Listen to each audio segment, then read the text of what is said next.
So a lot of persons reach out to me privately about my post in regards to being a Christian and being a freak and the struggle of dealing with those two things.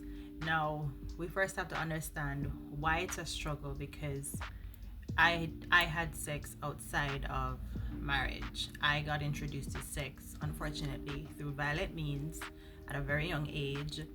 So I was hypersexualized. I got healed from that, overcame that.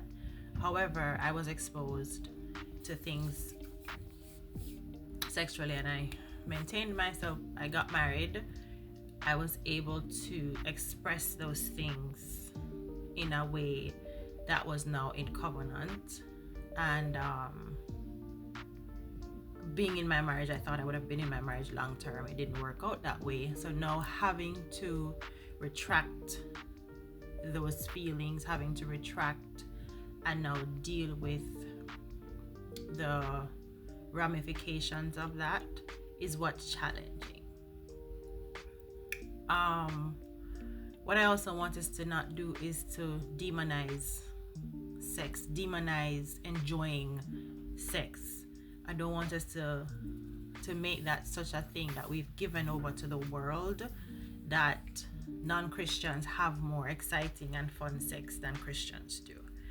That's not supposed to be the case, because God made it that we were supposed to have it in covenant, which is why it says in the Bible that the marital bed is undefiled, because that's where we're supposed to explore each other. That's where we're supposed to let our freak flags fly. That's where we're supposed to enjoy each other's bodies, enjoy each other, exploring each other in a healthy covenant way.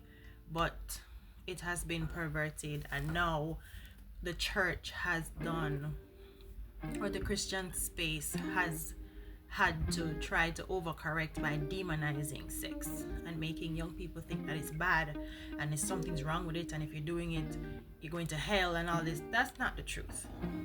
God made sex, so it's amazing, it's glorious, and it should be enjoyed gloriously.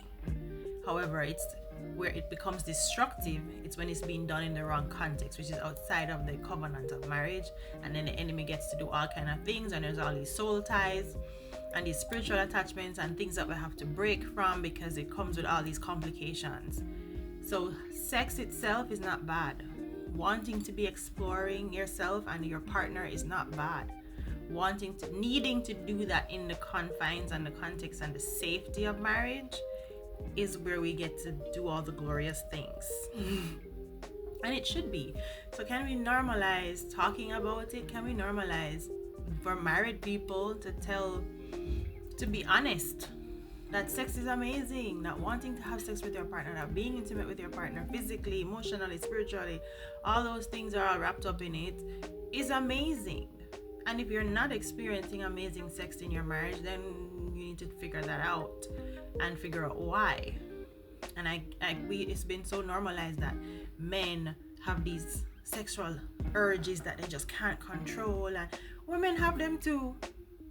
We have those feelings too, we have those urges too, and we have to find ways to deal with that. Not always in the healthiest of ways, because we have our ways too that's not healthy. But sex is amazing. Feeling all the feels that you have is not abnormal, which is why the Bible tells you to flee from sexual immorality, because it's not something you can pray away. It's not something that you can shut off, because it's normal. Your body's supposed to experience those things, because sex is amazing, because wanting to be pleased and pleasure is amazing. It's just making sure we're doing it in the context of marriage, right? Healthy ways of doing it in marriage.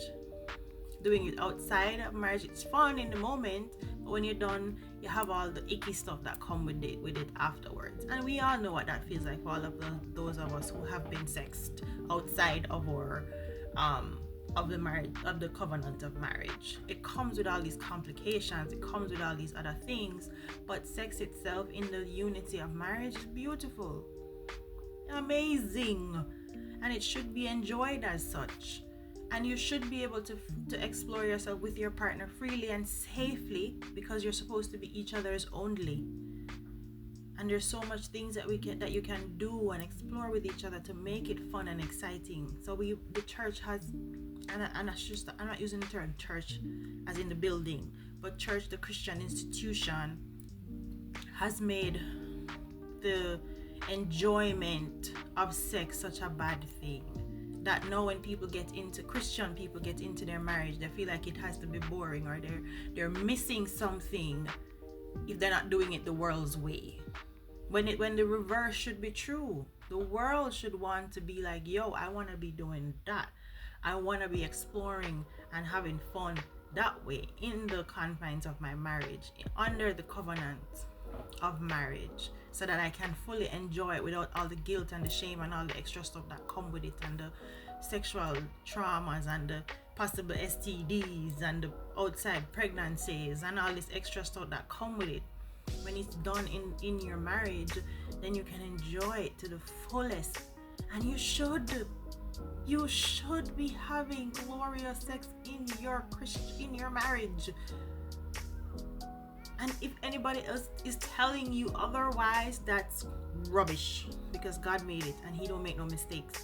He put all our pleasure zones where he put them because we were supposed to enjoy them. He allowed us to put all our erogenous zones because we were supposed to enjoy them. Don't let anybody demonize sex for you. What is wrong is doing it outside of the covenant of God. Where we're doing it and how we were doing it before we came into communion with God was the issue, not sex itself. So please stop letting people tell you or use the world's standards to demonize or to take away from the value of it. Enjoy each other in your marriage. Enjoy each other. Explore each other. Find all your spots. Explore your bodies. Explore each other so that you can enjoy it. Why would you not want to? Why would you want to leave that to random people? Not want to enjoy that before, and then when you get into your marriage, you act boring. That don't make no sense. That don't make no sense at all. In your marriage is where you're supposed to be able to be your freest. In your marriage is where you're supposed to find that enjoyment. Spend days. That's why your honeymoon is there. You spend a whole week finding all the things and doing all the things. Like, come on, people.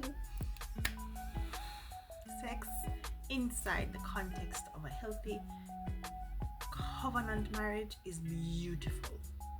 Amazing. Don't leave that. Don't give that to the enemy. No. It being done outside of that context feels good in the moment, but the long-term ramifications aren't worth it. And we all know that, because all of us that have been in those situations know what comes with that. The momentary pleasure and then all the crap that comes with it afterwards. But doing it inside of your marriage, baby, have fun, enjoy, explore, do all the things. Okay?